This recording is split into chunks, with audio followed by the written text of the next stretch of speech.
देखिए, जिस तरीके से लंबे अंतराल से इस आतंकिस्तान ने भारत के खिलाफ एक अघोषित युद्ध आतंकवादियों को पोषित करके करने का काम किया जा रहा था, और उसी का परिणाम था कि जम्मू कश्मीर में पहलगांव की घटना, दर्दनाक घटना, ऐसी अद्भुत घटना जिसमें मजहब और धर्म पूछ करके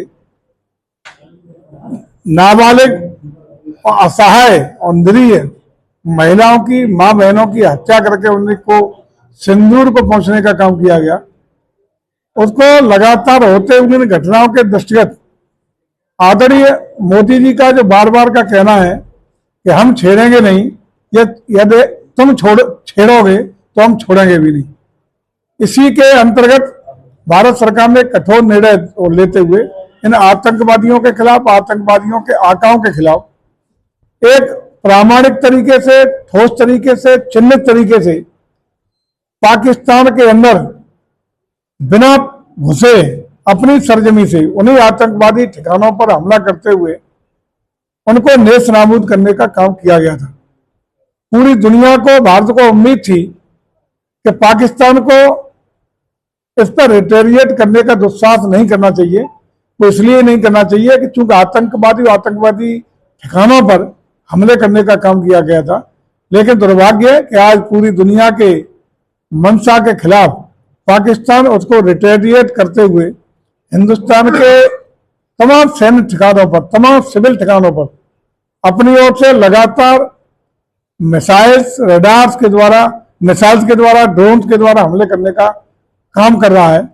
लेकिन हम बधाई देना चाहेंगे भारत की सेनाओं को, भारत के सशस्त्र बलों को, जिन्होंने दुश्मन देश के सभी इन प्रयासों को पूरी तरह नेस्त नाबूद करने का काम किया है, बिना किसी क्षति के, कोई क्षति नहीं होने दी, और दुश्मन को मुंहतोड़ जवाब देकर के उसके तमाम सैन्य व्यवस्थाओं को तहस नहस करने का भी काम किया गया है।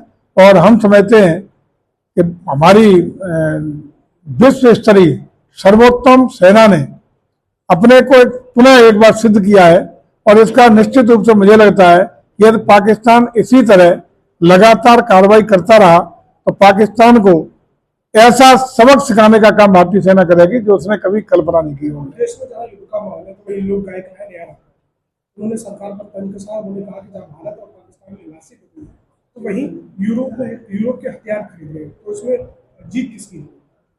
किसने किया है? नेहा सिंह राठौर।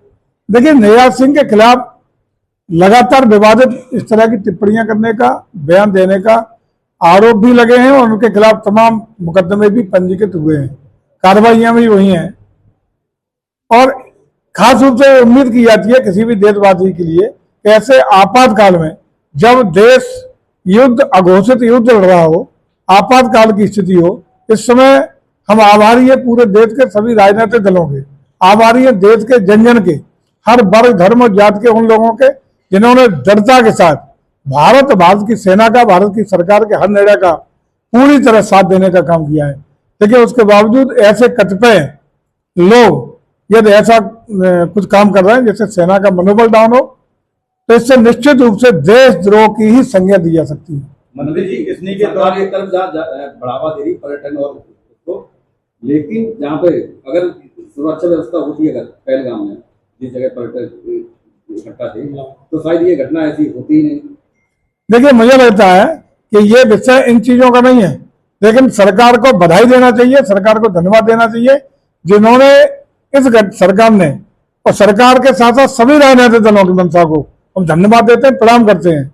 भारत की सेना को भी प्रणाम नमन करते हैं जिन्होंने इस घटना को अति गंभीरता से लेते हुए पाकिस्तान को उसकी हैसियत बताने का, सबक सिखाने का ठोस निर्णय लेकर के दृढ़ता पूर्वक कार्रवाई करने का काम लगातार किया जा रहा है। किसने के दो सगे भाई सेना में हैं, उन्होंने कल पाकिस्तानी ड्रोन मार के गिराया है, क्या कहें? बधाई, मैनपुरी का खून है, मैनपुरी की धरती के ऐसे जाबाजों को प्रणाम और सलाम जिन्होंने देश का और देश की सेना का नाम रोशन करने का काम किया है, उनको सत सत नमन और प्रणाम। अगले कल महाराणा प्रताप सिंह की जयंती थी और अखिलेश यादव ने भी कल बयान दिया। उन्होंने कहा कि महापुरुषों को लेकर के राजनीति नहीं करनी चाहिए, महाराणा प्रताप जो भी महापुरुष है सभी की ये तो अच्छा है, ईश्वर उन्हें सद्बुद्धि दे। अगर उन्होंने स्वीकार किया है तो उनको बधाई हो, ईश्वर उन्हें सद्बुद्धि दे। ऐसे ही बयान उनके आते रहे और ये चीज स्वीकार कर रहे हैं और आगे भी करते रहे। अखिलेश यादव ने गोमती रिवर फ्रंट पे महाराणा प्रताप की प्रतिमा लगवाने का सोने की तलवार देखिए, उन्हें बता दो कि सोने की चम्मच और तलवार तो उन्हीं के हिस्से में उनके पिताजी देख गए हैं, तो उन्हें मुबारक। सोने की चम्मच सोने की तलवार उनके हिस्से में है। देखिए, महाराणा प्रताप जी की मूर्तियां एक नहीं, अनेकों मूर्तियां हमारा संस्कृति विभाग लगभग सभी जिलों में लगाने का लगातार काम कर रहा है।